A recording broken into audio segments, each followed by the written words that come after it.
guys, welcome to Tanu Vibes. இன்னைக்கு நம்ம இதான் என்னோட ஸ்டடி டேபிள். இன்னைக்கு நம்ம வந்து இதை க்ளீன் பண்ண போறோம். அதுக்கப்புறமா நான் வந்து ரிலாக்ஸா உட்காந்து படிப்பேன்.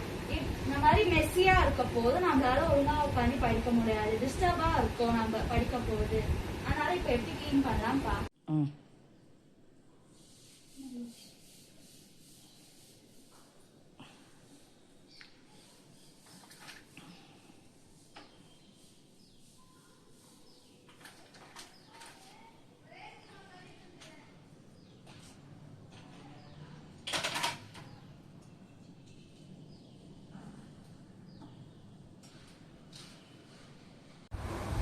மெஸ்ஸியா அந்த டேபிள இப்போ நான் வந்து க்ளீன் பண்ணியிருக்கேன். பிஃபோர் அண்ட் ஆஃப்டர் லுக் பாருங்க. Two subscribe and like for the video.